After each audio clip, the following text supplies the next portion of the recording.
Bueno, buenos días. Vamos a empezar con esta teleclínica en la cual vamos a intentar discutir los aspectos diagnósticos de COVID-19. Vamos a presentar los algoritmos, una propuesta de algoritmos que fue elaborado por los docentes de la Cátedra de Enfermedades Infecciosas y de la Facultad de Medicina de la Universidad de la República en Uruguay. Y la idea más importante de la dinámica de hoy es básicamente intentar discutir con todos ustedes cada paso del algoritmo para tratar de escuchar opiniones diferentes, para tratar de intentar optimizar de la mejor manera los recursos y tener un algoritmo lo más consensuado posible. Vamos en primera instancia a darle... vamos a presentarnos nosotros. Yo soy la doctora Zaida Arteta, soy profesora agregada de la Cátedra de Enfermedades Infecciosas y estamos acá en el Hospital de Clínicas. Me acompañan, le paso el micrófono para que se presenten. Yo soy Raquel Ballesté, soy la profesora directora del Departamento del Laboratorio del Hospital de Clínicas de la Facultad de Medicina. Buen día para todos, mi nombre es Martín López, soy profesor adjunto de la Cátedra de Enfermedades Infecciosas. Buenos días a todos los compañeros que están conectados. Doctor Medina, el director de la Cátedra de Enfermedades Infecciosas. Vamos a dar comienzo entonces, Zaida. Bueno, y le queremos pedir al director del proyecto ECO de Uruguay, el profesor Henry Cohen, que nos dé una bienvenida y unas palabras. Buen día a todos, felices Pascuas. Gracias Zaida, Raquel, Martín y Julio. Bueno, para ECO Uruguay es una responsabilidad muy grande y les quiero agradecer especialmente al profesor Sanjeev Arora, fundador del proyecto ECO, que nos acompaña, y luego le voy a pedir también que nos salude. Le agradezco al decano de la Facultad de Medicina y al rector que nos están acompañando en esta iniciativa de ECO Latinoamérica.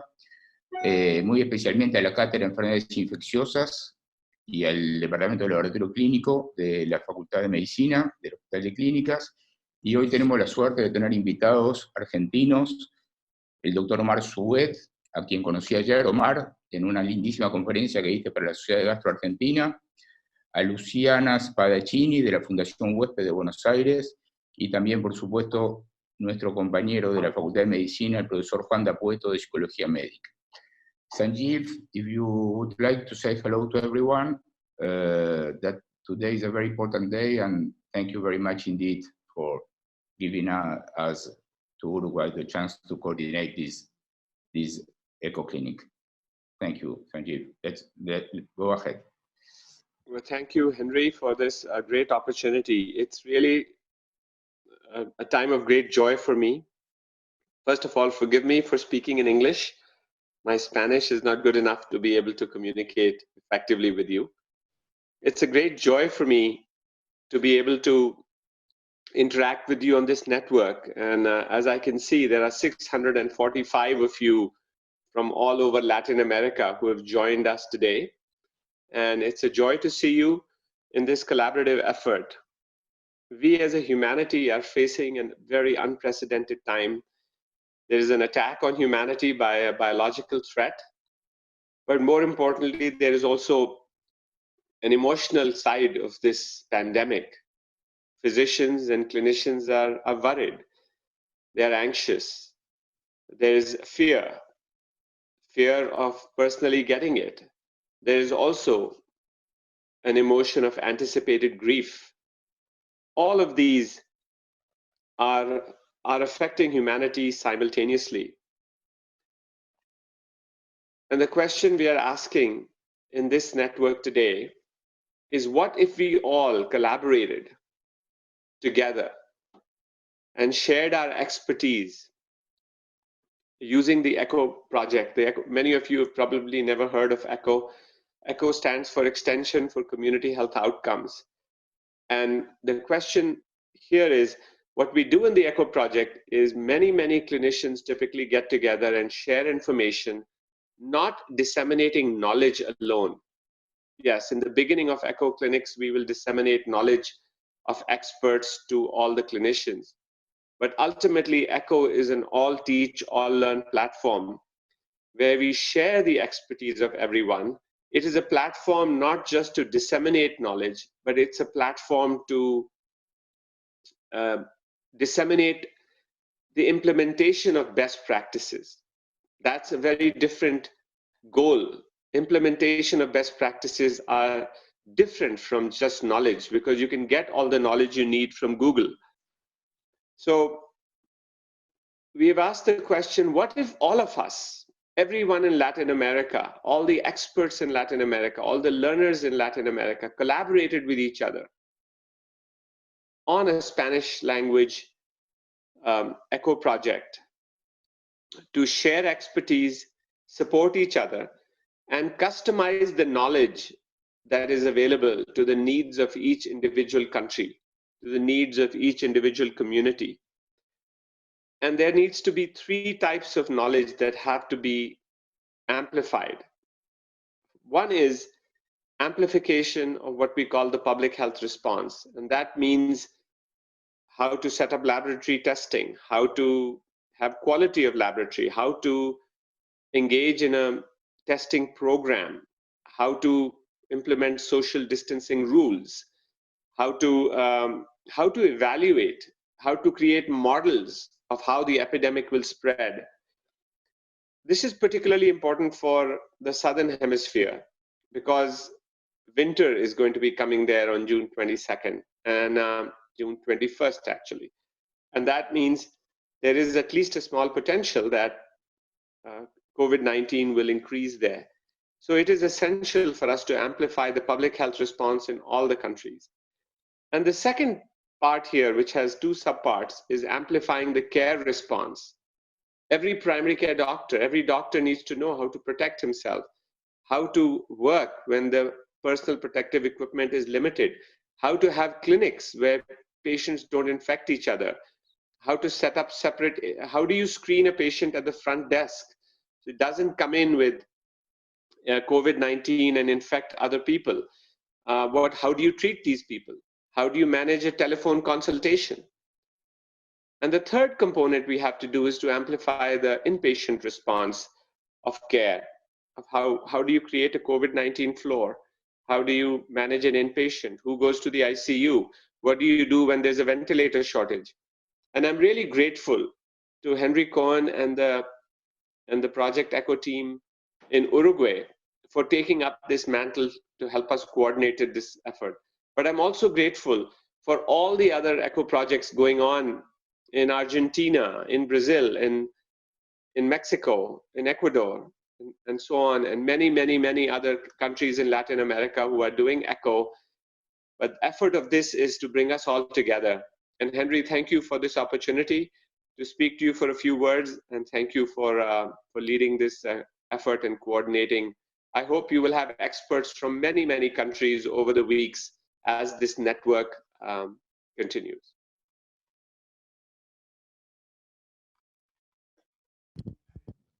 Bueno, voy a nombrar también porque están conectadas y a la doctora Susana Cabrera, que también es profesora agregada de la cátedra, que coordina conmigo las clínicas ECHO desde hace muchos años, que son de VIH en realidad, y que hemos hecho estas excepciones para poder abordar este tema.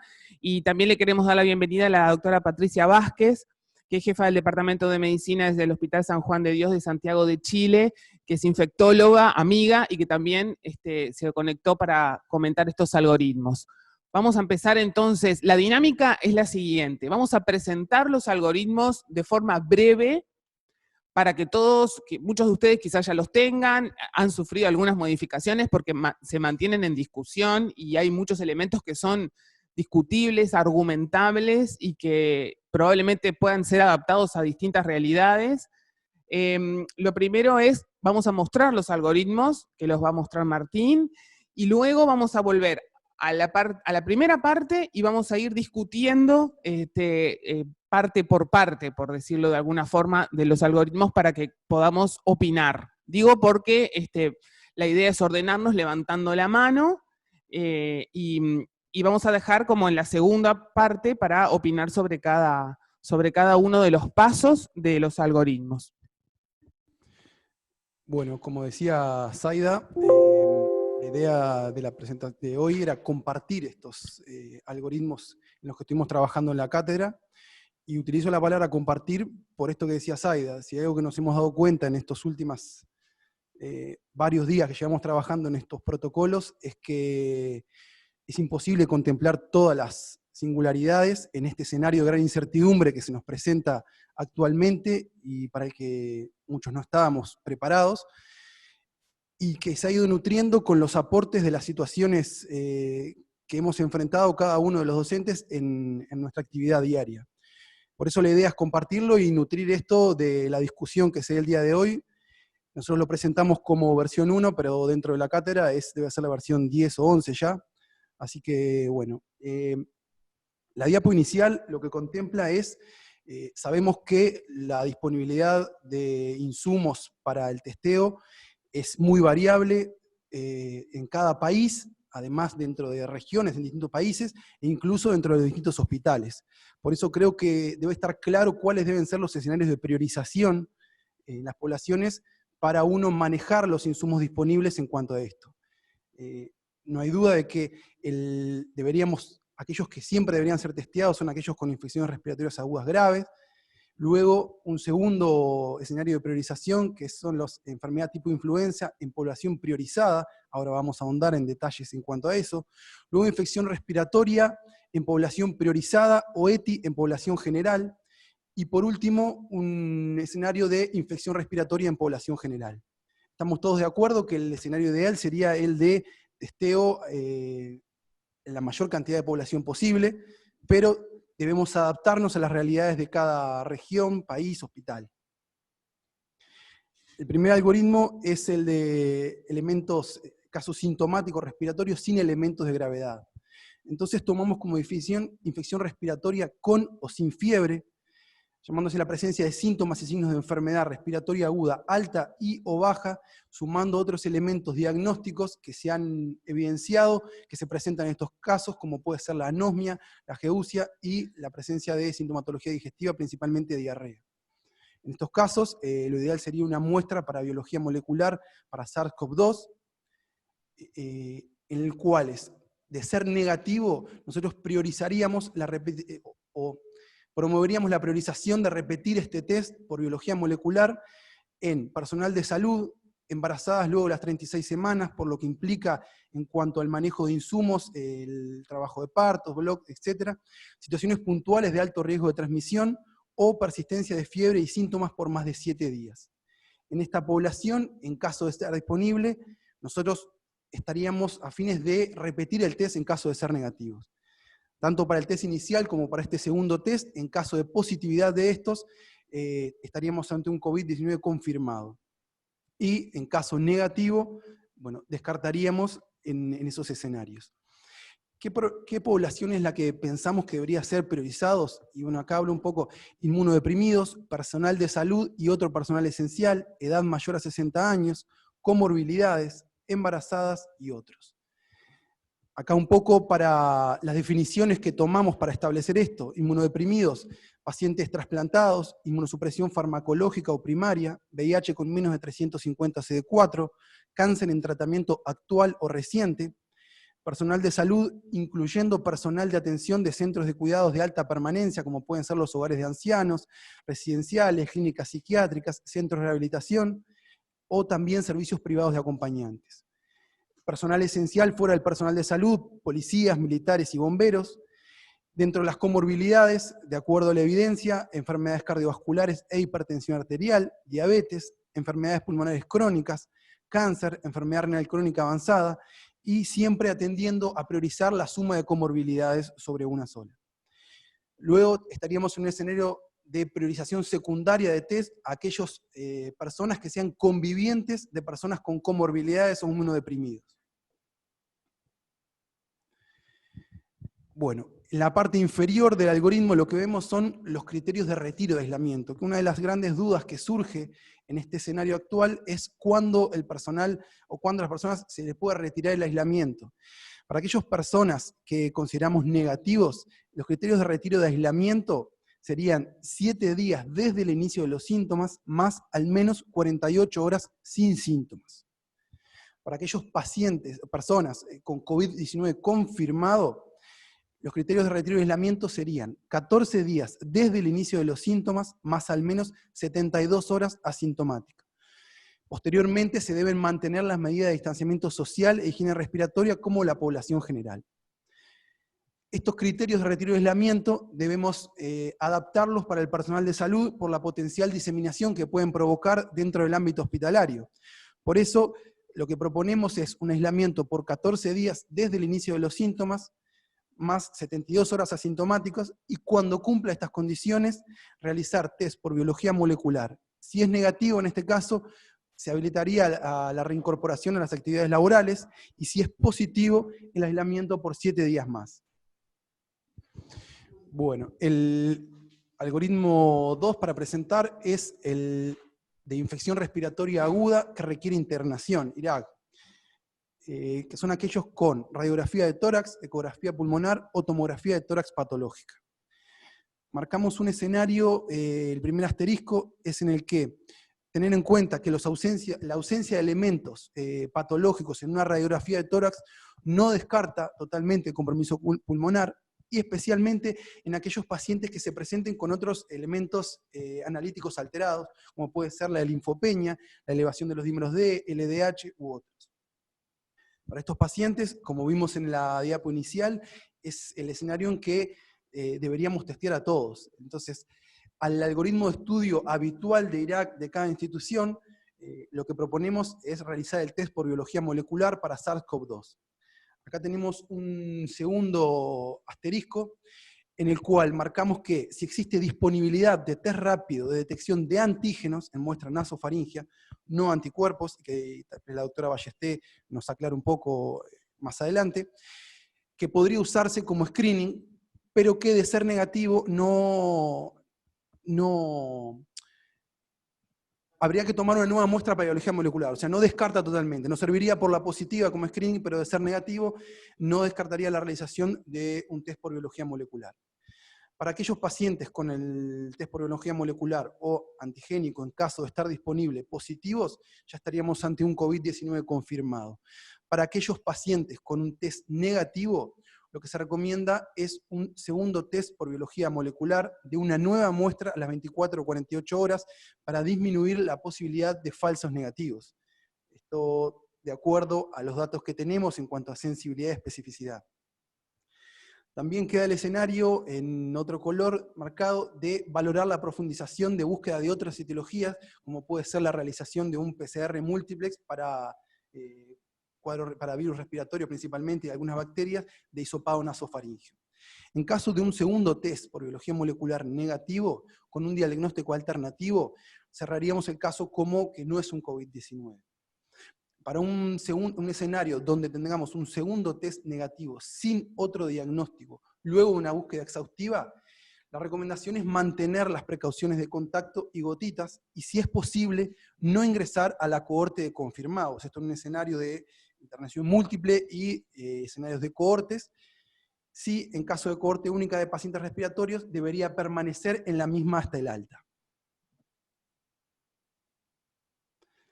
¿Cuáles son los criterios que consideramos para retiro de aislamiento en este escenario? Que aclaramos que no refiere a criterio de alta hospitalaria ni reintegro laboral, que eso dependerá también de una valoración clínica. En un escenario de amplia capacidad de testeo, lo que consideramos ideal es, si cumplen los criterios clínicos, ¿sí?, 24 horas sin síntomas respiratorios y 48 horas sin fiebre, y al menos 7 días desde el inicio de los síntomas. Para el retiro del aislamiento, la realización de 2 test por PCR que sean negativos, separados por 24 horas. Y luego de esos test negativos, considerar 14 días de estos para el reintegro. Si alguno de estos test fuera positivo, se debería retestear a los 7 días y continuar este algoritmo. Esta recomendación nosotros pensamos que se debería aplicar siempre en el personal de salud y se debe considerar en todo otro personal esencial, ya especificado anteriormente, así como en convivientes de personas con comorbilidades y ancianos. En un escenario de capacidad limitada de testeo, en un paciente que mantiene la internación, se recomienda mantener las precauciones de contacto y gotitas hasta el alta. En un paciente que ya cumple con los criterios de alta hospitalaria, se recomienda mantener el aislamiento domiciliario y retirarlo luego de 14 días de la resolución de los síntomas. Por último, el escenario del personal de salud. Esta es la visión general y ahora vamos a ir desglosándolo un poco de a poco. Como definiciones operativas, tomamos con esto, sabemos que tiene diferentes visiones, de acuerdo a las guías que han publicado los diferentes países, pero bueno, un poco de consenso logramos en estas definiciones. Contacto de COVID-19 se considera contacto con un paciente positivo desde 24 a 48 horas previas al desarrollo de síntomas. Luego definimos contacto estrecho como aquel contacto cara a cara más de 15 minutos y a menos de 2 metros, o compartir un ambiente cerrado por más de 2 horas, esto pensando en las personas que realizan guardias, en donde no se pueden cumplir las medidas de distanciamiento. El contacto casual, aquel contacto que se realice por menos de 15 minutos o a más de 2 metros. Luego definimos alto riesgo, aquellos procedimientos generadores de aerosoles, en los que también aquellos procedimientos de manipulación de muestras respiratorias en laboratorio, o contacto con fluidos corporales sin el equipo de protección personal adecuado para cada procedimiento. Y riesgo moderado, como contacto estrecho sin equipo de protección personal, pero en aquellas maniobras no generadoras de aerosoles. Entonces, esto es personal de salud, contacto con un COVID positivo o sospechoso. En ambos márgenes lo que tenemos es, a la izquierda de la pantalla, contacto estrecho con un caso sospechoso o confirmado de COVID-19 con uso de equipo de protección personal. En este caso, estrictamente no cumpliría la definición de contacto, por lo tanto, el personal debería continuar trabajando, realizar autocontrol de temperatura diaria y vigilar la aparición de síntomas respiratorios. Claramente, en caso de que el personal presente síntomas en cualquier momento, a partir de ese contacto, debería pasar al algoritmo correspondiente. A la derecha de la pantalla, contacto casual con caso sospechoso o confirmado de COVID sin uso de equipo de protección personal. Acá hacemos hincapié en que el contacto es casual, o sea, menos de 15 minutos o menos de 2 horas en el otro caso. En este caso pensamos que debería continuar trabajando, realizando autocontrol de temperatura diaria y nuevamente la vigilancia de aparición de síntomas respiratorios. El escenario intermedio es contacto estrecho con un caso sospechoso o confirmado de COVID-19 sin el uso de equipo de protección personal. Sí, perdón. O mal puesto, me agota Zaida. Bueno, acá tenemos 2 escenarios, la exposición de alto riesgo, ya aclarada previamente. En estos casos pensamos en una cuarentena durante 14 días con autocontrol de temperatura diaria, vigilando la aparición de síntomas respiratorios. Para el escenario de una exposición de moderado riesgo, la cuarentena, también con autocontrol de temperatura diaria y vigilancia de aparición de síntomas respiratorios, pero con una posibilidad de realizar un test por biología molecular para SARS-CoV-2 al 7º día y la conducta a tomar de acuerdo al resultado de esto. Para un caso de un resultado positivo, continuaría en el algoritmo de personal confirmado, y para un caso de resultado negativo y de permanecer asintomático, se reintegraría a trabajar. Teniendo en cuenta también, en el margen inferior que estamos marcando ahí, de que en el caso de que sea el contacto con un paciente sospechoso, luego de que se descarte con certeza el COVID-19, en el caso fuente, se levantaría la cuarentena. Este segundo algoritmo, algoritmo B del personal de salud, es para personal con COVID confirmado. En estos casos, para pacientes sintomáticos en Irak fue el algoritmo que vimos anteriormente y cumpliría los mismos procedimientos. En el caso de una infección respiratoria alta o aguda sin criterios de gravedad, lo que recomendamos es un aislamiento por 14 días desde el inicio de los síntomas y 72 horas asintomático. Cuando cumple la condición anterior, realizar un test por biología molecular. Si es positivo, en este caso, si es negativo, perdón, se reintegra a trabajar, y si es positivo, aislamiento por 7 días más y luego testear. Para los pacientes asintomáticos, para las personas asintomáticas con COVID-19 confirmado, lo que recomendamos es un aislamiento por 14 días desde el hisopado, el autocontrol de temperatura diaria y vigilancia de aparición de síntomas respiratorias. Si se hace sintomática, deberá seguir el algoritmo según los criterios clínicos que cumpla, y biología molecular a los 14 días del contacto. Si es negativo, se reintegra a trabajar, y si es positivo, aislamiento por 7 días más. Cabe destacar que es muy importante contar con un equipo que se dedique al análisis del riesgo en cada caso para homogeneizar las conductas dentro de cada institución, que eso depende mucho también de cada institución, cómo componer ese equipo.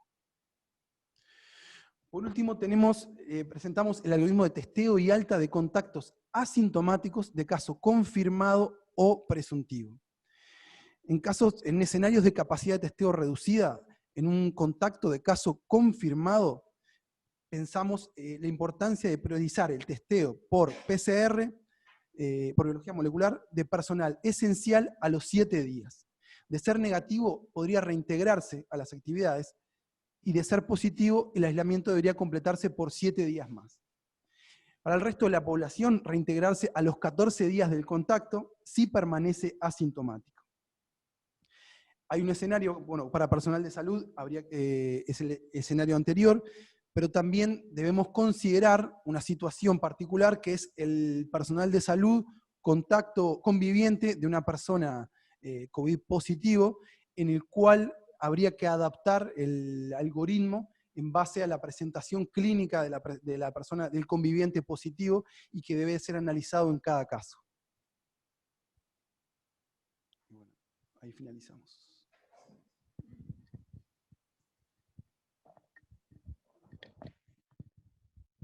Bueno, en primera instancia quería preguntarle a los que estamos participando desde acá, desde el lugar central de ECO en Uruguay, a la profesora Ballesté y al profesor Julio Medina, si quieren hacer alguna apreciación sobre la globalidad del algoritmo, y si no, iríamos paso por paso a discutir cada uno de ellos.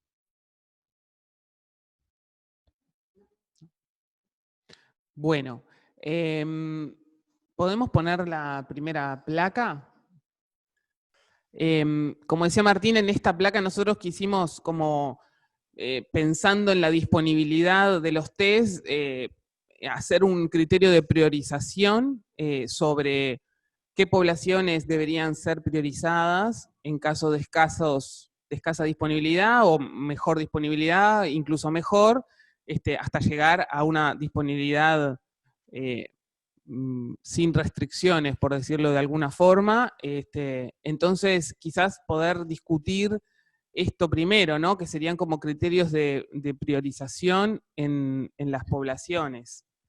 No sé si Raquel, de repente la primera pregunta sería, quizás estamos todos de acuerdo que en la CIRAG, que es el círculo está en el centro, que serían todos los pacientes que primero pondríamos si tuviéramos escasa posibilidad de testeo, como quizás en algunos países de los que ustedes están pueda suceder. Luego pasaríamos a las infecciones respiratorias tipo influenza que no tienen criterio de internación y que no son graves en población priorizada, y ahí deberíamos discutir cuáles son esas poblaciones priorizadas, como mencionábamos. Y luego está la discusión de hacer el test a personas que no tienen fiebre, o sea, que no tienen una enfermedad tipo influenza por definición, pero que son afebriles o con síntomas leves o asintomáticas. Teniendo en cuenta ahora le damos a Omar también que nos levanta la mano, teniendo en cuenta que cuando decimos esto estamos hablando quizás de, por ejemplo, la población pediátrica, que vimos muchos pediatras ahí conectados, la población pediátrica que es muy frecuente, y sobre todo en la época que viene, esta infección respiratoria quizás sin fiebre en algunos casos, o con fiebre, pero sin elementos de gravedad. Sí, bueno, me parece que no hay dudas en algunos grupos, como decía Zaida, la CIRAG, no hay duda en que en esos vamos a hacer el hisopado y la confirmación del diagnóstico. Las dudas se presentan en los otros grupos y creo que acá tenemos, por un lado, el testeo universal y de la mano del testeo universal, que es a lo que todos tendemos, tenemos que tener bien claro cuál es la disponibilidad de hacer el diagnóstico de COVID en nuestro país. Hacer el diagnóstico no es solo la disponibilidad de un test o de alguna parte del test, sino que hacer el diagnóstico es ver la disponibilidad de todos aquellos eslabones que van a permitir, en definitiva, decir si es positivo o es negativo. Y en base a eso, creo que esto es un aspecto fundamental. Hoy en nuestro país no tenemos la disponibilidad para hacer un testeo universal. Esa situación puede cambiar, sí, puede cambiar, no lo sabemos, en 15 días, en un mes, y quizás ahí tenemos disponibilidad para hacer un testeo universal. Cuando digo esto me refiero a, repito, la disponibilidad de todas las herramientas para llegar a hacer el diagnóstico, ¿sí? Todos los países nos vemos enfrentados con que tenemos para hacer diagnóstico, ¿sí? Con RT-PCR, pero no tenemos kit para extracción de RNA, o tenemos ambas cosas y nos falla, por ejemplo, la presencia de kit para la toma de muestra.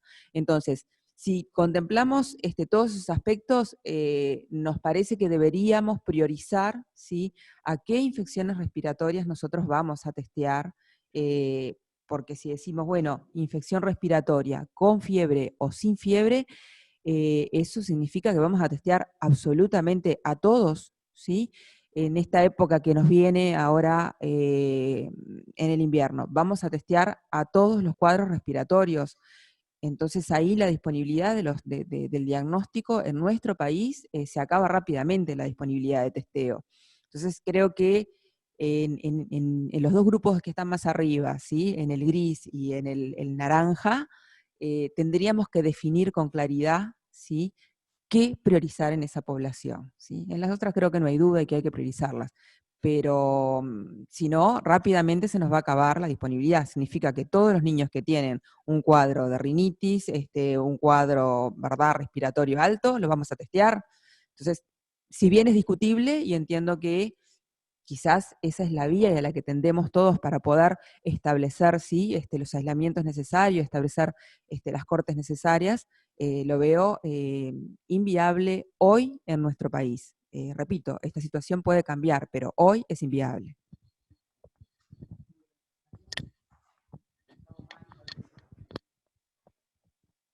Sí, en la línea que habla la profesora Ballestet, cuando hicimos los algoritmos en la cátedra, los primeros algoritmos, estos son los segundos revisados, nos habíamos quedado en el tercer círculo, ¿sí? Era la propuesta desde la academia, dado que había poca circulación del SARS-CoV-2 en nuestro país todavía a nivel comunitario, para los compañeros que están conectados fuera del país, en las últimas semanas no pasamos del 5% de positivos. O sea, cada 100 test que se hacen, 5 son positivos, y hay días que son 2 o 3 nada más positivos. Y tenemos muchas otras variables para saber que hay poca circulación del virus todavía en la comunidad, porque se confinó a la población desde el 13 de marzo, y lo esperable era que sucediera eso, que se lograra controlar la diseminación del virus en la comunidad, y fue lo que pasó. Nos habíamos quedado en el tercer círculo, luego el Ministerio de Salud Pública amplió hace pocos días hacia el círculo gris, en lo personal, y otros compañeros no estuvimos de acuerdo, pero bueno, fue lo que se hizo. Pienso igual, no se va a poder hacer eso, se va a sostener por pocas semanas. Si sumamos los niños a esta estrategia, además de los adultos, porque en realidad la definición del Ministerio de Salud Pública no discrimina entre adultos y niños, o sea que es para todos. va a ser muy complejo de poder instaurar eso. Así que yo creo que por los hechos vamos a bajar al círculo 3, incluso en algún momento al 2. Pero bueno, esto es dinámico y vamos a ir viendo cómo funciona. Yo no sé si algún pediatra también que esté conectado nos quiere hacer un comentario, y no sé quién más, Aida. Estaban conectados Omar Sued de SADI, que le damos la bienvenida de vuelta y le damos la palabra. Hola, bienvenidos, muchas gracias por la invitación, felicitaciones, la verdad, excelente los algoritmos y excelente la participación de la gente, casi 1000 personas conectadas, y para mí es un placer, y para Luciana también, que estamos colaborando desde Argentina. Yo creo que estas decisiones, claro, son soberanas de cada país, la van a tomar en función de los recursos y la disponibilidad que tengan. Antes de hacer desde Argentina no sabemos muy bien cómo definen ustedes qué significa priorizar, porque en Argentina si nos dicen priorizar, va a haber muchos médicos que no van a hacer nunca nada porque tienen la posibilidad de decidir si lo hace o no, y otros que van a intentar hacerlo a rajatabla. Entonces quizás hay que definir qué significa cuándo no se hace y cuándo se hace, en qué situación ya no se puede priorizar más. O se debe empezar a priorizar. Respecto a las poblaciones que habían mencionado, la verdad que son todas las poblaciones importantes.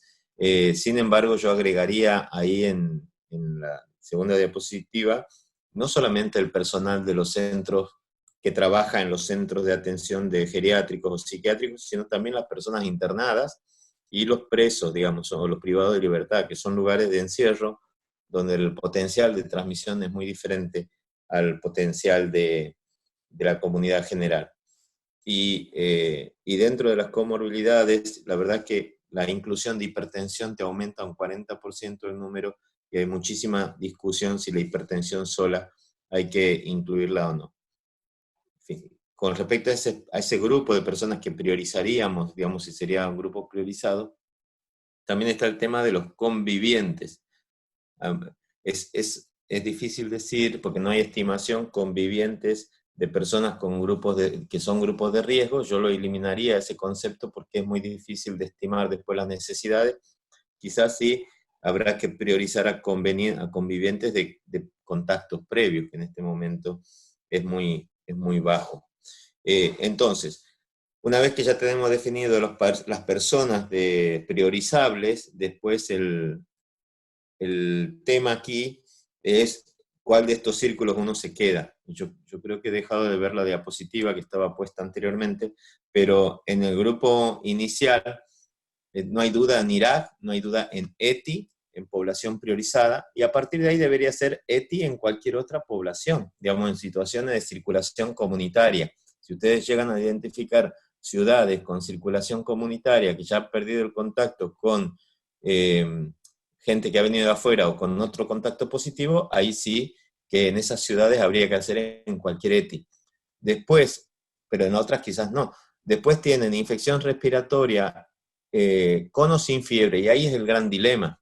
Para poder tener ese salto a ese naranja clarito y al gris, hay que definir cuánta gente tiene síntomas respiratorios, sobre todo tos crónica, alergia, conjuntivitis o cualquier otro síntoma, sin fiebre. Yo creo que hay que sostener y mantener. En todo caso, no se puede relajar en la definición de fiebre, que algunos dicen 38 y otros dicen más de 37,3. Yo relajaría la definición hacia fiebre o febrícula, o más de 37,3 en al menos 2 determinaciones, y no sería tan amplio porque te va a aumentar muchísimo la sensibilidad, pero va a buscar mucho la especificidad el tercer círculo. Y lo mismo con el cuarto círculo, así que yo me seguiría manteniendo o intentando sostener la presencia de fiebre como un criterio. Esto hay que hacerlo en función de, como decía antes, la disponibilidad del recurso, no solamente el diagnóstico, como decían antes, sino todo el resto del sistema, pero también respecto al número de posible aumento de requerimiento en cada uno de estos diferentes capas de cebolla. Intentar estimar a nivel de la comunidad cuánto eso aumenta. Todo esto hay que hacerlo, pero primero hay que decidir la estrategia del país, que pareciera que ya está decidida, digamos, que es la contención permanente, no una fase de mitigación. Entonces hay que tener muy claro que si uno realmente quiere identificar, aislar, tratar y negativizar a todos los pacientes, va a tener que ser muy exigente en buscarlos y encontrarlos, y para eso va a tener que ser quizá un poco menos sensible, pero muy específico. Porque si ustedes logran identificar todos esos pacientes, al menos con un 60% de eficacia, el RO va a bajar por bajo de 1, si estamos pensando en un RO2 de 2,5. Ahora, si lo vamos a hacer muy sensible, vamos a gastar un montón de recursos de PCR, pero después la gente va a estar deambulando en la calle con una PCR positiva, o sin una PCR de control posterior a ese diagnóstico inicial, entonces el esfuerzo inicial se pierde. Entonces yo creo que primero, priorizar el enfoque de realmente buscar a los sintomáticos, poner un poco más específica la definición, trabajando sobre la fiebre, y poner un poco más específica la priorización de poblaciones, trabajando sobre poblaciones que realmente están a mayor riesgo. Gracias. Gracias, Omar. Vamos a darle la palabra a Patricia Vázquez de Chile. Patricia, tenés algo silenciado desde tu computadora, me parece, porque no te estamos escuchando. Vamos con Anabela Santoro, que es pediatra y nos pidió la palabra. Bueno, buenos días a todos. La verdad que muchas gracias por compartir todo este trabajo que vienen realizando y que nosotros lo hemos seguido muy de cerca. Ayer incluso, entre varios de los compañeros de las cátedras de pediatría, hicimos este ejercicio de ir aplicando este algoritmo a la población pediátrica y entendíamos que ofrecía muchas dificultades. En primer lugar, los primeros 2 círculos, evidentemente no hay dudas. Cuando íbamos ampliando los círculos, en pediatría, evidentemente durante el invierno, circulan otros virus que hacen que cualquier niño con resfrío, tos sin con o sin fiebre, que son asistidos en domicilio, por este algoritmo pudiéramos hacer el test. Eso lo veíamos como que era bastante difícil de aplicar, porque evidentemente, como ya lo han dicho los demás colegas, los test se acabarían rápidamente y quedaríamos sin test para priorizar en los círculos 1 y 2. Y además, hasta logísticamente, en los distintos escenarios de atención, ya sea de prestadores públicos o privados, eso también es bastante difícil. Y a la hora de bajar estos algoritmos, genera bastante confusión en la población asistencial, porque decís, bueno, ¿a quién le hago? ¿A quién priorizo? ¿A quién no priorizo? Entonces, con la directiva que bajó el Ministerio de Salud Pública ayer, veíamos prácticamente que si aplicábamos este algoritmo, íbamos a tener muchas dificultades a la hora de poder implementarlos. Por eso agradezco un poco la aclaración que realizaron previamente el profesor Medina, y me parece que es importante que se discuta la aplicación de este algoritmo, o por lo menos el ajuste de este mismo a la población pediátrica. Vamos a probar con Patricia, si podemos escucharte, Patricia. Bueno, buenos días, muchas gracias por invitarme a participar, gracias a Susana, a mis amigos uruguayos y de Argentina. Nosotros vamos un poco más avanzados en esto, en términos de que ya tenemos bastantes casos, como ustedes habrán visto en las noticias. Tengo un par de preocupaciones y comentarios que hacerle con respecto al algoritmo de ustedes.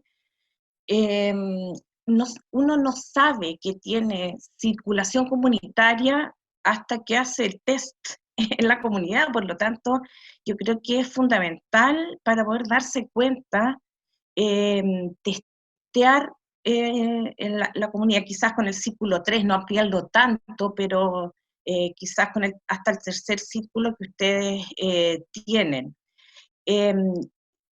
Probablemente los uruguayos son más obedientes que los chilenos. Acá en Chile se trató de dejar más aislada la comunidad, que era la comunidad, digamos, de altos recursos, que se trató de aislar porque habían traído, digamos, la infección desde sus viajes a Europa.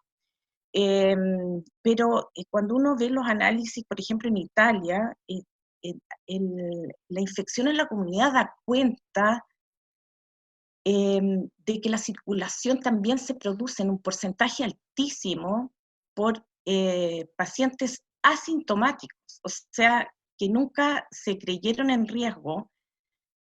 Stefano Vela, hace unos días en un meeting que hubo online, que no sé si ustedes tuvieron la oportunidad de participar, comentaba que allá había un pueblo en el norte de Italia que no tenía casos y se les ocurrió testearlos, y 60% tenía PCR positiva, siendo totalmente asintomático.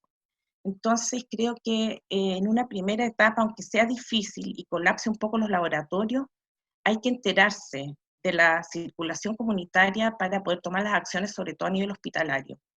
Porque las primeras medidas también para el alta, eso lo podemos comentar después cuando vayamos avanzando en esto, pero las medidas para el alta al principio obviamente son bastante fáciles. Si uno le dice a una persona que tiene una casa con 6 habitaciones y con 4 baños en suite, que se aísle.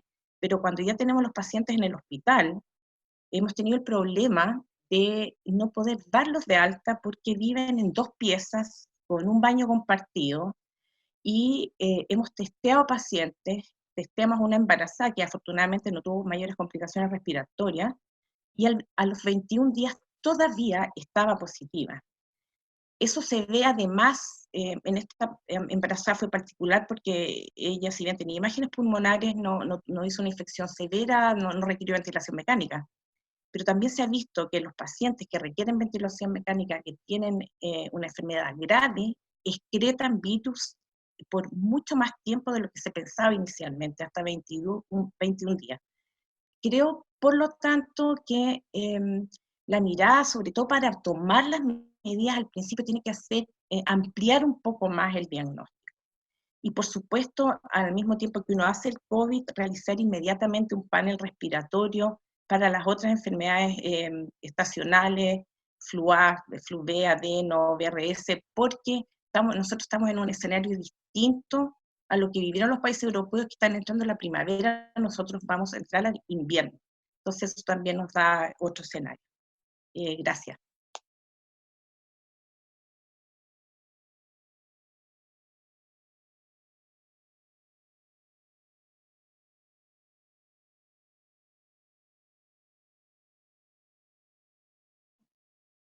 Felipe.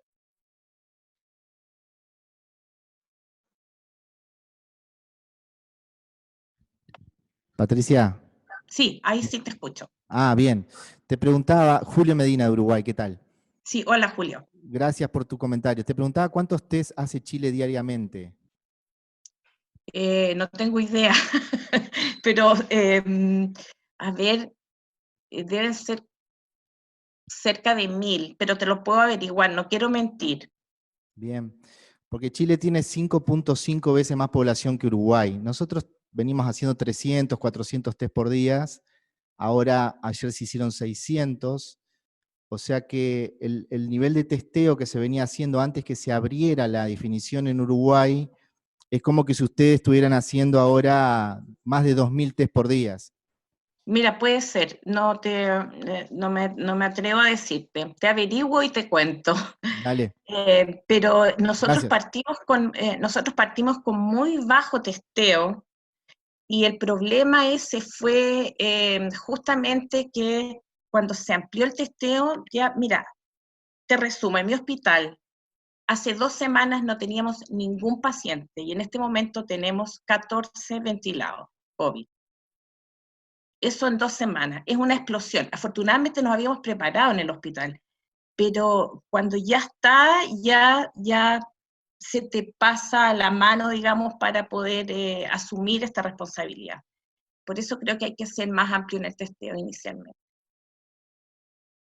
Gracias, Patricia. La verdad que justamente esa es la discusión que estamos teniendo en Uruguay, y esto que hablaba Julio, ¿no? El número de test, a quién estamos testeando, y todos no. Yo personalmente y otros tenemos la sensación esta de que cuando llegue a los hospitales, porque en Uruguay también entró la epidemia por clases sociales altas, por personas que viajaron, y los hospitales públicos están más vulnerables porque tienen menos recursos, incluso algunos protocolos no son exactamente los mismos.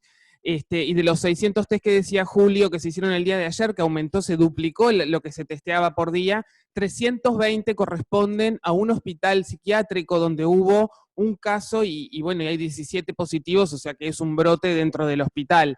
O sea que sí, tenemos ese problema y es lo que estamos como esperando que pueda suceder, ojalá que no, pero justamente estamos en esa misma situación, donde no hay pacientes en terapia intensiva en los hospitales públicos, porque como que nos parece que todavía no hemos visto que hace esa circulación, pero que cuando empiece a verla, no queremos encontrarnos tarde. Esa sería la discusión, y que tiene que ver mucho con esto de a qué círculos de los que planteamos vamos a testear. Le queremos dar la palabra a Mónica Pujadas, que también es pediatra y epidemióloga y que nos pide para hacer un comentario sobre esto. Bueno, en primer lugar quería felicitar la iniciativa tanto de esta clínica como de todo el trabajo que están haciendo desde la Cátedra de Enfermedades Infecciosas y todo ese equipo por tratar de que tengamos recomendaciones y pautas nacionales, que realmente es mi sincera felicitación. Desde la pediatría, como ustedes saben, tenemos esas variantes que es necesario abordar con la óptica del abordaje que tenemos anualmente para las infecciones respiratorias también, y como yo ponía en el chat recién, con tenemos que lograr ese equilibrio necesario entre el sí conocer el diagnóstico de la situación de la infección por COVID en lo que es la población pediátrica, con todas las características que ya sabemos, pero también de ser racionales y de poder enfrentar lo que es la demanda de las otras también infecciones respiratorias, y en especial la capacidad de testeo en el primer nivel de atención, con toda la logística, con todo lo que ello implica. Simplemente quería comunicarles que en ese sentido, y como ya puso también el doctor Yaqueto, la doctora Santoro que lo comentaba, estamos trabajando con un equipo para sumar a esta iniciativa y todo este trabajo que ustedes ya están haciendo, con esa visión desde la pediatría, tratando de poder determinar entonces exactamente situaciones en las que estaríamos pidiendo el test con estas consideraciones. Simplemente quería hacer esa aclaración, porque bueno, estamos trabajando en eso, y con el espíritu de sumar a lo que ustedes ya están trabajando. Vamos a cambiar de algoritmo. De repente ponemos el de Eti. Ahí, sí.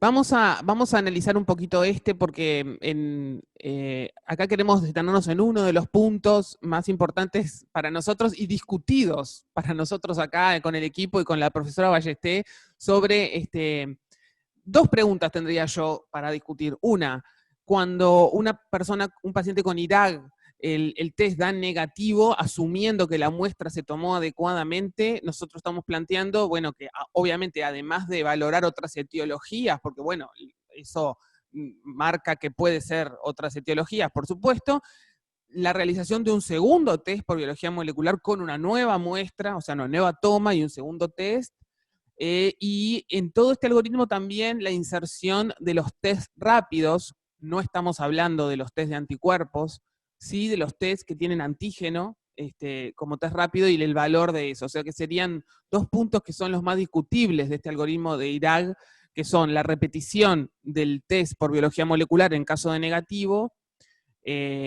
y dónde cabría el test rápido de antígeno, como para tener una respuesta rápida, aunque después hagamos el otro, o como para no hacer el otro, etcétera. Le doy la palabra a Raquel en principio y después a los que levanten la mano. Bueno, vamos a empezar por el test rápido. El test rápido para la detección de antígeno, que es lo que está planteado. Existen, con todo esto todos saben que existen gran cantidad de test que empezaron a circular, inmunológicos, tanto para la detección de antígenos como para la detección de anticuerpos.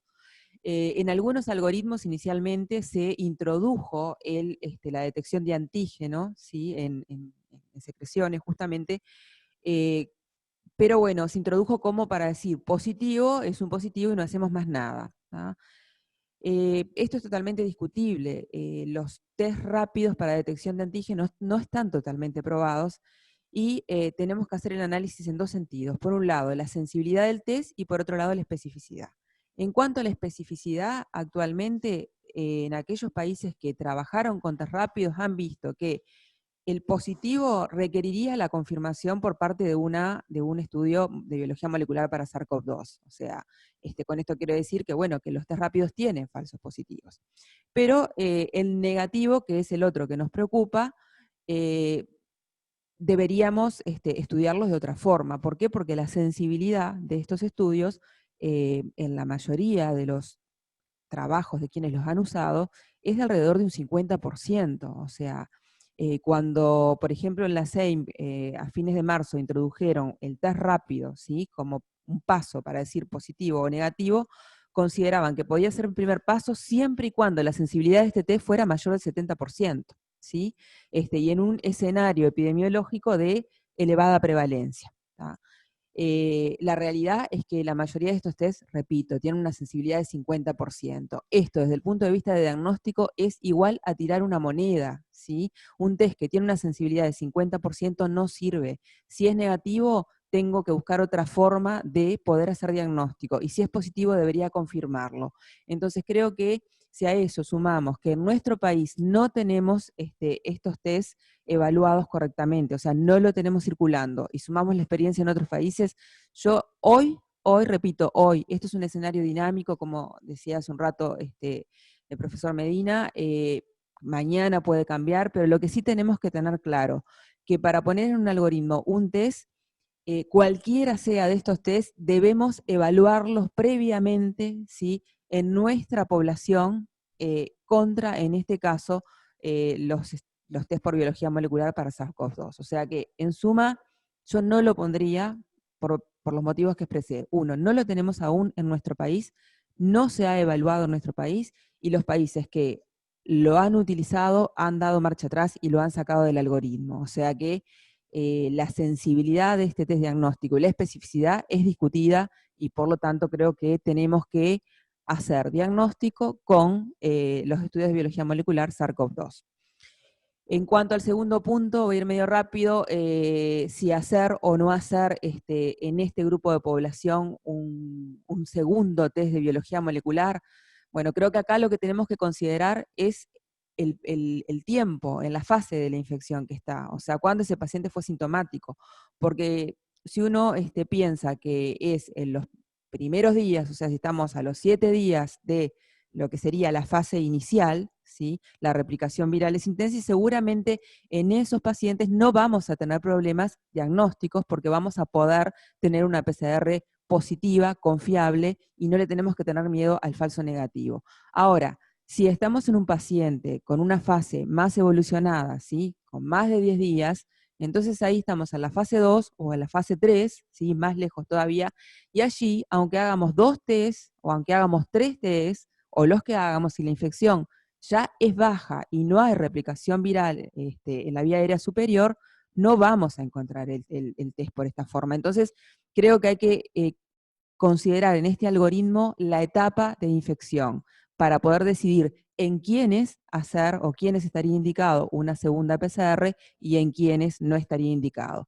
Y acá entran a jugar otros test que podrían tener aplicación en estos pacientes con PCR negativa, donde pensamos que puede ser negativa porque ya está instaurada la fase pulmonar y no lo estamos encontrando en vía aérea respiratoria superior, como podría ser, bueno, los estudios de serológicos de anticuerpos que se positivizan justamente después, alrededor de los 10 días, y que ahí podrían aportar. En nuestro país también debemos estudiarlos para poder tener test seguros que nos puedan apoyar en esto.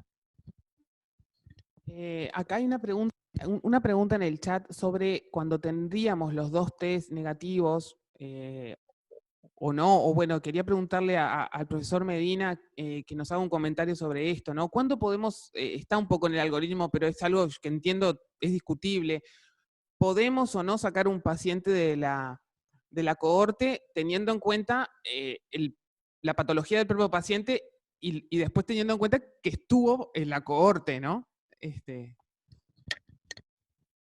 Gracias, Aida. Sí, quiero aprovechar esta pregunta y además para volver a algo que dijo Raquel. el escenario ideal para los hospitales, pero que ya sabemos que no lo pueden hacer, es tener una corte de confirmados, una corte de sospechosos y otro salas donde no hay COVID. Son por otra patología. Pero todos sabemos que ese escenario, tanto a nivel de los salas de moderados como en las UCIs, es muy difícil de hacer. Por eso, yo discrepo con Raquel, cada tanto discrepamos, del punto de vista del clínico que está en la emergencia y acaba de recibir un paciente con infección respiratoria aguda grave, eventualmente tiene una neumonía, obviamente, a través de una placa, una ecografía, una tomografía, hacer un test rápido, aunque sea 50% de sensibilidad, es muy valioso para el clínico, porque cuando le dé positivo, lo pone directamente en la corte de confirmados.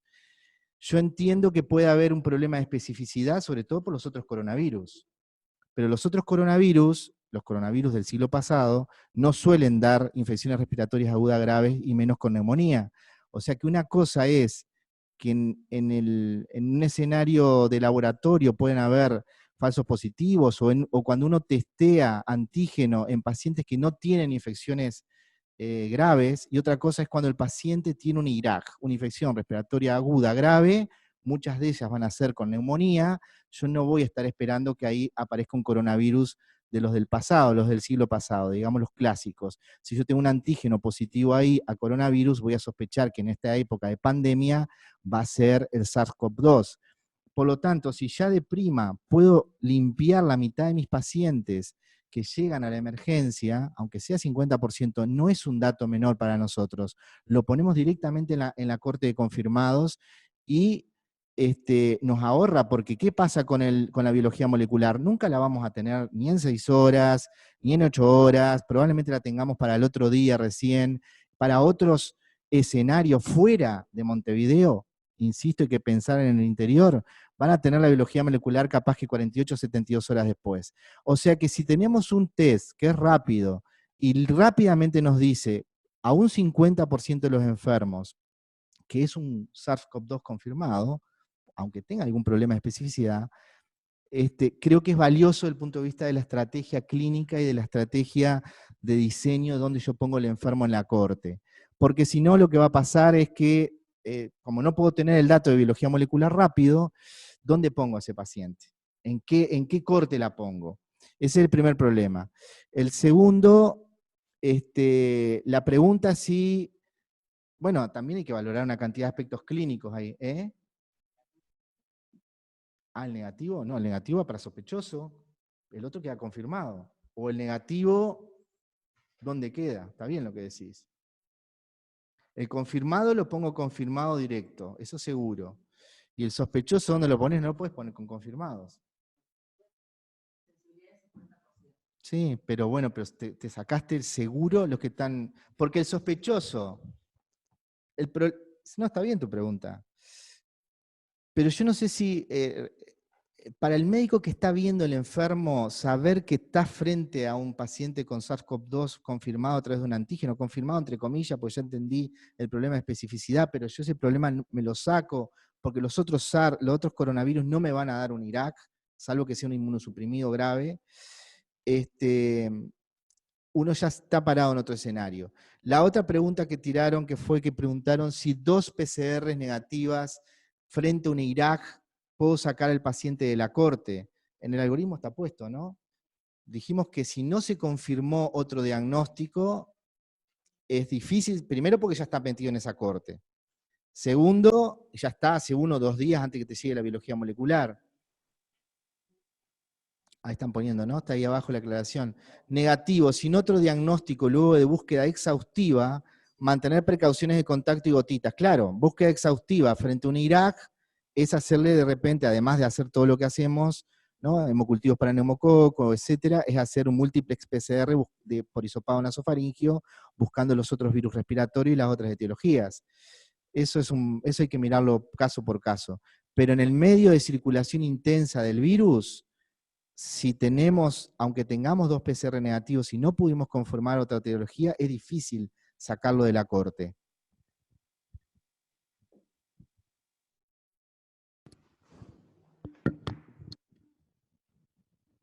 Bueno, Vamos a seguir con algunas de las personas que nos piden la palabra. Está la doctora Verónica Seija anotada. Verónica. Con respecto, primero, en el Uruguay hay circulación comunitaria de este virus. O sea, no nos genera ninguna duda eso. Los estudios de vigilancia en enfermedad tipo influenza que hace el Ministerio de Salud Pública ya están mostrando que pacientes que no tienen contacto con casos confirmados y tampoco que vienen del exterior, tienen este virus. O sea que, primer punto que quería aclarar con respecto a lo que se venía hablando anteriormente. En relación a los test rápidos, que se confunde bastante, hay dos tipos de test rápidos. Los test rápidos que detectan antígeno del virus y test rápidos que detectan respuesta de tipo IgM e IgG en la sangre de los pacientes o en el suero, o los que ven en la tele que ponen la gotita de sangre. O sea, unos son antígenos de secreción respiratoria, otros son anticuerpos de tipo IgM e IgG en sangre o en suero o en plasma de los pacientes. Aquellos que detectan antígeno todavía no están disponibles en Uruguay, como bien dijo Raquel. Las informaciones preliminares de aquellos proveedores que nos han contactado en relación a estos ensayos y que nos han mostrado lo que dicen sus insertos, es que estos test tienen una sensibilidad baja, pero tienen una sensibilidad además que detecta cierto, digamos, a ver cómo se los puedo explicar, cierta cantidad de virus en la secreción respiratoria, cantidades altas de virus en las secreciones respiratorias. O sea, vamos a perder muchos pacientes que están excretando, pero poca cantidad de virus. O sea, detecta aquellos con por ejemplo, uno de los que nos mandó información nos dice, detectamos con un 60% de sensibilidad aquellos que tienen un CT de 25 o menos en la biología molecular. Eso es un CT altísimo para la biología molecular. Quizás sea difícil de entenderlo, pero van a detectar con un 60% de sensibilidad grandes diseminadores. Para traducirlo al idioma entendido por todos. Y segunda cosa, lo que claman es que tienen muy buena especificidad, con lo cual, si lo encontramos positivo, ese paciente podríamos considerarlo que tiene un COVID-19. Eso es lo que dicen. De ahí a, como dice Raquel, hay que probarlos. Porque hay que probarlos si no se cruzan con otros coronavirus, hay que ver bien qué antígeno tienen, qué antígeno están detectando, si es un antígeno específico de COVID-19 o es algún antígeno más común, o sea, hay que mirarlos con mucha atención. Todavía no hay ninguno en el Uruguay. Después están los ensayos de respuesta serológica, los ensayos rápidos, que están por todos lados, que son los que todo el mundo le dice los test rápidos. Esos test hay que tener también mucho cuidado. ¿Por qué? Primero porque esos específicamente son test inmunocromatográficos igual que los otros. Los inmunocromatográficos para nosotros en el laboratorio son un problema. Esa sensibilidad y especificidad que claman los insertos realmente, algunos dicen que tienen más sensibilidad que incluso cosas que están publicadas, con bastante bibliografía que las aporta, por lo tanto ahí yo le tengo todavía más temor, porque ahí hay problemas de sensibilidad y hay problemas de especificidad. Entonces se hace un entreverus tremendo, porque cuando no tenemos un test que no tiene suficiente sensibilidad, pero tampoco tiene suficiente especificidad, estamos en terrenos borrascosos y en aguas borrascosas. Por lo cual, eso sí, nosotros en el Ministerio de Salud Pública del Uruguay abrimos, digamos, que se presentaran, que nos mostraran qué test tienen, vamos a leerlos, todos los insertos, toda la información que presentan, y vamos a intentar hacer una valoración, por lo menos de la sensibilidad que tienen, frente a técnicas de ELISA que se están comercializando en Europa y frente a pacientes que conozcamos su estatus, digamos, de enfermos por COVID-19. Pero hasta que no tengamos esa evaluación, para mí sería, digamos, bastante peligroso ponerlos a la venta, aunque la FDA ya puso a la venta una sola marca, pero la deja comercializar para el diagnóstico y deja que todos los laboratorios la prueben. Pero, digamos, es una situación, digamos, que habrá que ver entre muchos. Gracias, Verónica. Tenemos poco tiempo. Quería decirles que estas teleclínicas van a ser 4 durante el mes de abril. La que viene es sobre equipos de protección personal, y después vamos a tener una sobre tratamiento y otra sobre paciente grave. Lo que vamos ahora es darle la palabra a quienes nos pidieron de a uno, que está Omar, está Patricia de vuelta y Luciana Spadaccini. Queríamos intentar abordar en los minutos que nos quedan un poco el algoritmo sobre el personal de salud, que sabemos que es particularmente afectado en número, y que el manejo del personal de salud y los contactos son un problema, y que pueden determinar, como nos ha pasado en Uruguay, como decíamos recién, brotes intrahospitalarios vinculados a la transmisión en el personal de salud. Le vamos a dar la palabra a quienes ahora están anotados, pero queríamos ver si podemos abordar parte de esto con el algoritmo que Martín hablaba. Una de las cosas más importantes en este algoritmo es la clasificación entre quienes no usaron equipos de protección personal y quienes sí usaron, y dentro de los que no usaron, la exposición, que puede ser con alta chance de adquisición del virus o con baja chance. Estaba Luciana, que no ha hecho uso de la palabra. Sí, le damos la palabra primero y después le damos a Omar y a Patricia. ¿Qué tal? Bueno, muchas gracias por la invitación, un placer poder participar de esto con ustedes, felicitarlos por toda la iniciativa, por todos los algoritmos que hicieron, nos permiten organizar el trabajo y eso nos ayuda a trabajar mejor.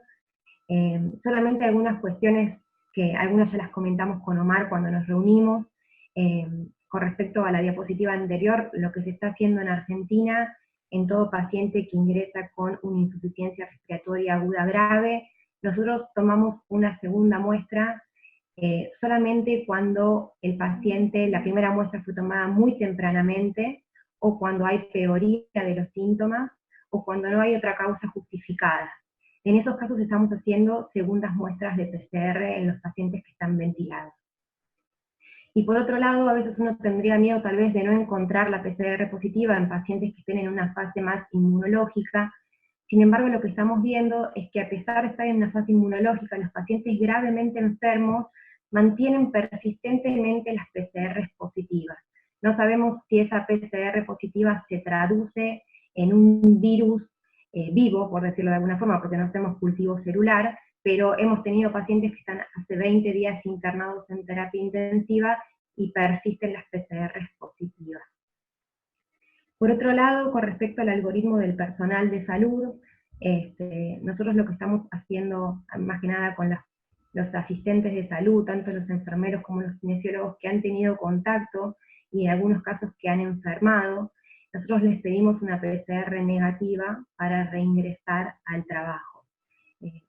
Estuvimos viendo con Omar el algoritmo que ustedes armaban, y hay una mínima diferencia entre la exposición de alto riesgo y la de moderado riesgo, y ustedes sugieren una biología molecular al 7º día, en caso de ser posible, para los asistentes de salud que hayan tenido un riesgo moderado. Yo tal vez lo uniría con el que es de alto riesgo, porque justamente son las dos exposiciones que más riesgo traen, y en esos casos, de ser posible, uno trataría de asegurarse de que tuviesen una PCR negativa antes de volver a la actividad laboral. Muchas gracias. Bueno, muchas gracias. Vamos a darle la palabra a Omar de vuelta. Omar Sued. Hola, nada, bueno, muchas gracias otra vez. Para ser breves, nosotros tenemos pequeños comentarios en el algoritmo que podemos con Luciana en todo caso mandárselos para no hacer tan larga la discusión. Lo único que en esa diapositiva que nos pusiste vos en personal de alto riesgo, veo que al personal de riesgo moderado le hacen una PCR, sin embargo al de alto riesgo no le hacen PCR. Entonces, por eso por ahí no se entiende por qué uno con riesgo moderado solamente lo pone en cuarentena y le hace PCR, y el de alto riesgo solamente le hace cuarentena y lo vigila. Y después, digamos, hay que tratar de estandarizar un poco el seguimiento de las PCR positivas, sea cual sea el tipo de paciente. No puede haber diferentes manejos, si es personal de salud, si es contacto, si es caso. Si la PCR positiva es positiva, y esa persona, digamos, el seguimiento deberíamos intentar estandarizarlo para que no sea tan difícil para los trabajadores buscar las diferentes situaciones. Toda positiva debería, eventualmente, si no tienen mucho recurso, en vez de hacerlo al día 7, de hacer todo al día 14 o al día 21 o al 28, porque ya vimos que en las series la mayoría de las PCRs al día 7 son positivas, entonces podrías dejar a la PCR solamente el día 14 y mantener el aislamiento 2 semanas más si es negativa, y si es positiva, repetir al día 21 o al día 28, según sigan siendo positivas. Son opciones, son algoritmos que tendrán que valorar según el recurso. Pero mandaremos los comentarios por mail, así pueden tener tiempo de discutir otras personas. Gracias. Julio. Omar, ¿qué tal? Sí, estuvimos discutiendo bastante entre los docentes en la exposición de alto riesgo del personal de salud, qué hacer, si le hacíamos PCR o no. Nuestro razonamiento fue el siguiente: si es de alto riesgo, y por lo tanto hay alta chance que realmente el personal de salud haya adquirido la infección, cuando tengamos una PCR el día 7 y nos dé negativa, no vamos a estar tan tranquilos que no estemos perdiendo la capacidad diagnóstica y que el personal de salud realmente haya adquirido la infección o la estemos captando. Entonces, como es de alto riesgo, fuimos directamente a una cuarentena de 14 días, porque si no, con el día 7 negativo tampoco te vas a quedar tranquilo, lo vas a testear el día 14. Si el día 14 te da positivo, estaría enfermo, pero a la vez hasta los 14 días es cuando los pacientes pueden desarrollar enfermedad.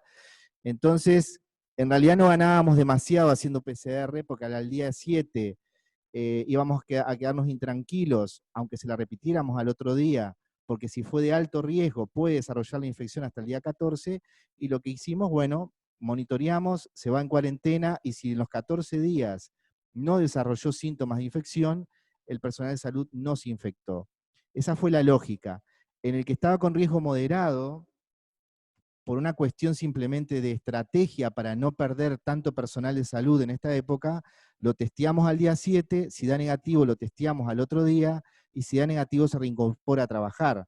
Esa fue un poco la lógica del razonamiento.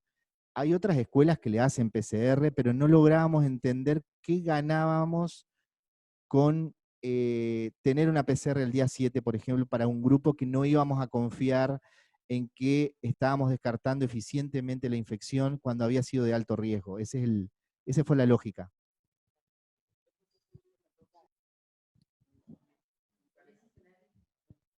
Claro, pero a ver si lo aprendí bien. El día 14, si no desarrolló síntomas, no está infectado. Salvo que estemos pensando que sí, pero si se infectó antes, ya a esa altura, y no desarrolló síntomas, ¿cuál sería la lógica de tener una PCR el día 14 de alguien que no desarrolló síntomas durante 14 días? Sería bueno eso, no sé qué piensan.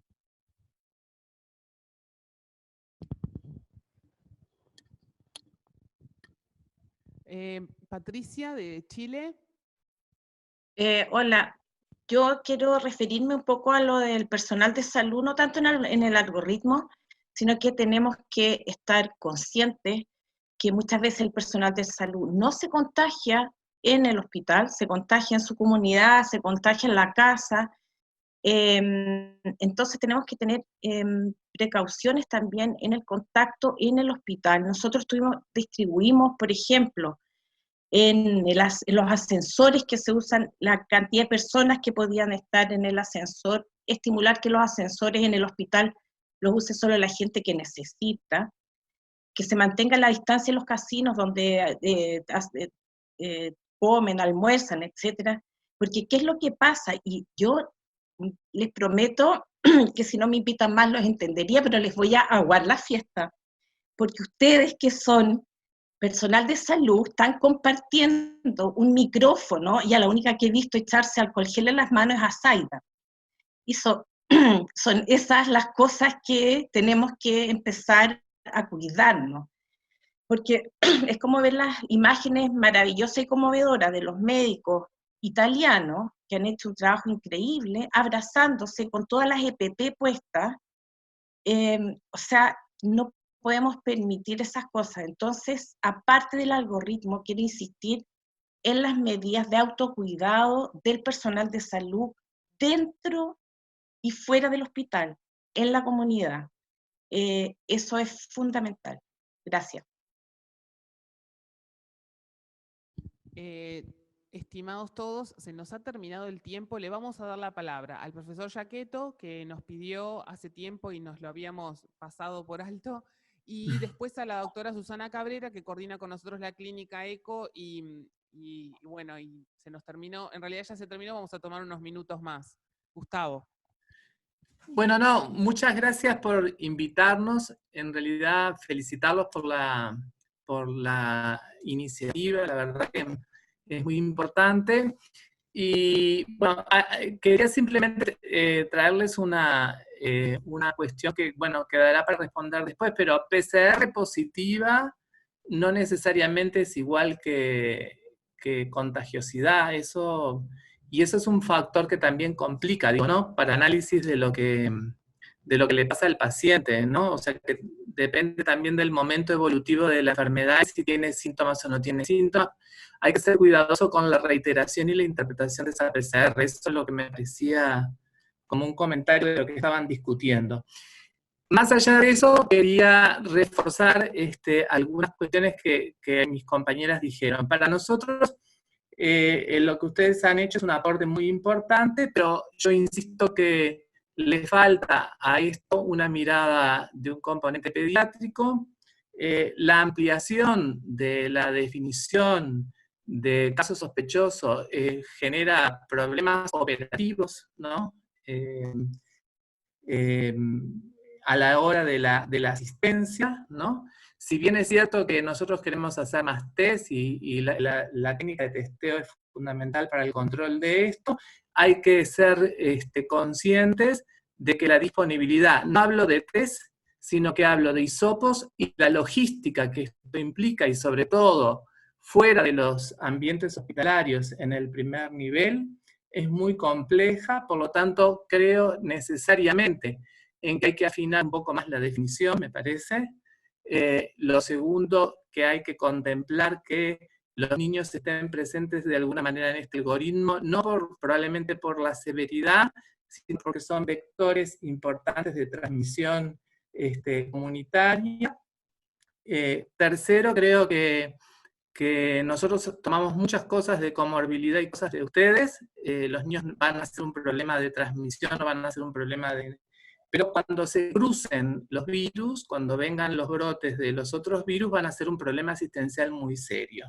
En este momento estamos tranquilos, pero eso no va a ocurrir cuando se levanten las medidas de aislamiento escolar.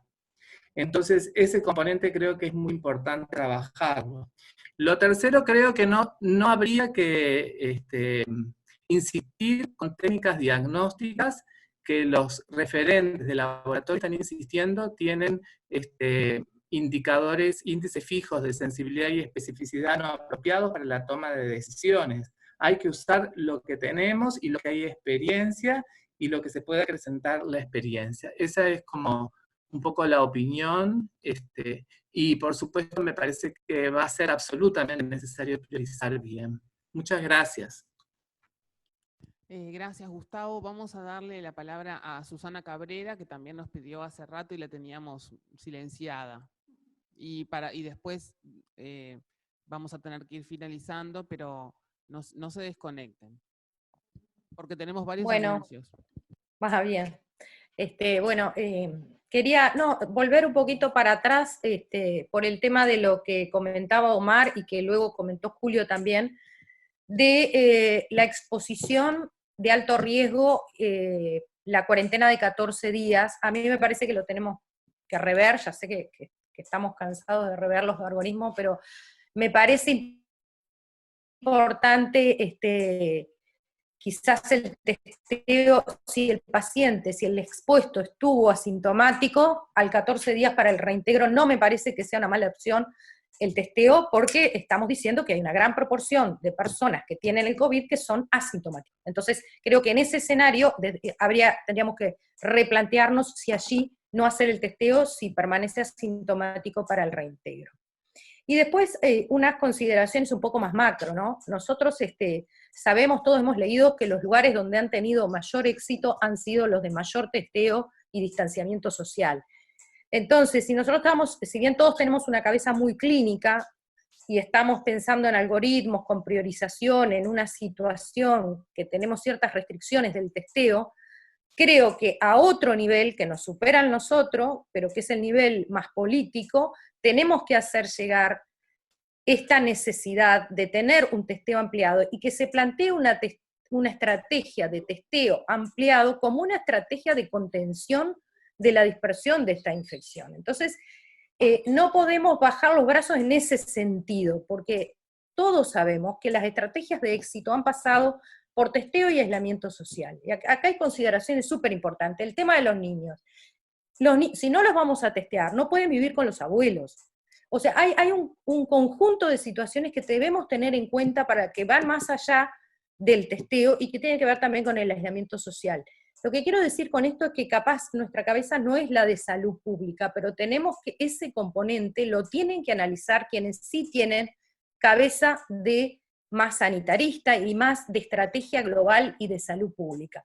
Y trasladar esta preocupación y que se pongan a pensar en cuál sería la estrategia de testeo ampliado como estrategia de salud pública, y no ya para definir este paciente si tiene 37.3 o tiene 37.1 o tiene 38. Esa es nuestra situación y lo que nos enfrentamos con los pacientes diariamente. Quería hacer este comentario porque me parece que tenemos que hacer presión para que se defina como estrategia de salud pública el testeo para la contención de la infección, y que va a ser mucho más barato invertir en testeo desde el punto de vista económico, que todo se traslada a lo económico, que tener cuarentenas generales muy prolongadas. Simplemente esto como un comentario final. Bueno, gracias, Susana. Acá me preguntan por WhatsApp si estás en el Cabo Polonio. Yo dije que no. Aunque no, estoy en el campo. ¿Qué parecía? Para los que no son de Uruguay, los invitamos cuando termine la cuarentena a visitar el Cabo Polonio. Vamos a ir terminando porque la verdad que no tenemos más tiempo. Quería decirles que van a recibir el anuncio el día 17, vamos a estar repitiendo la teleclínica sobre equipos de protección personal con la licenciada Silvia Guerra, y en los días 22 y 29 de abril vamos a abordar también, como les decía al inicio, los temas de tratamientos o eventuales tratamientos que están en investigación y en curso de ser validados o no, y el 29 el abordaje del soporte del paciente crítico, y bueno, quería invitarlos a esas instancias. Para cerrar, le quería dar la palabra, no sé si Julio quiere decir algo más, si no le damos la palabra a Cohen. Para cerrar quería dar la palabra al profesor Cohen, que creo que está conectado con nosotros todavía. Sí, claro, no me voy a ir ni un segundo antes, Zaida. Bueno, disculpas primero a los que le quisieron hablar o preguntar y no tuvimos tiempo. Vimos muchas manos levantadas, pero no nos dio el tiempo. Segundo, la grabación esta tarde estará disponible en los canales de las redes sociales en el canal de ECO de YouTube. Por favor, allí lo pueden ver y pasarlo a quien quieran. La próxima clínica, ya dijo Zaida, van a recibir invitaciones muy pronto, a partir de esta tarde o de mañana. Termino agradeciéndole a todos, a los coordinadores, a los organizadores, a los compañeros de ECO, a los invitados extranjeros, al doctor Arora, ¿verdad? Le deseo nuevamente felices Pascuas y lo dejo con un saludo de nuestro decano, si todavía está por allí, Miguel Martínez. Te doy la palabra y bueno, hasta pronto, hasta la semana que viene. Ahora sí, se escucha. No, simplemente, primera instancia, agradecer esta instancia de aprendizaje que estamos teniendo todos en conjunto, agradecer sin duda alguna a ECO, que es el que de alguna manera ha posibilitado esto. Yo quiero señalar que llegaron a haber prácticamente 1000 participantes en esta instancia, creo que es desde ese punto de vista un éxito enorme. Agradecer por supuesto a Zaida, a Martín, a Raquel, a Julio, que uno cuando viene en estas actividades, en realidad a mí me quedaron muchas más preguntas todavía, creo que son instancias interesantísimas, creo que aprendemos todos, creo que es necesario aprender y creo que esto es una realidad dinámica y esta metodología de trabajo es una metodología que realmente se adapta muy bien a lo que está pasando, que en el día a día tenemos que ir cambiando muchas veces nuestras estrategias para todo esto. También agradecer al doctor Sueda, a quienes contribuyen desde otros lados de nuestra América Latina. Y bueno, realmente, Henry, un gran éxito, realmente, Zaida, Martín, Raquel, Julio, de verdad, hemos aprendido muchísimo y creo que como en todas estas cosas, cuando son importantes, quedaron una cantidad de dudas que seguramente nos vamos a ir pudiendo sacar. Pero entonces felicito una vez más la iniciativa que en estos momentos está siendo fundamental, que está patrocinada, por supuesto, por Henry desde esta fantástica plataforma que está demostrando realmente que es una gran inversión en términos de país y hoy en términos latinoamericanos. Eso nada más. Muchas gracias. Bueno, gracias a todos. Nos vemos de la semana que viene. Chau, chau.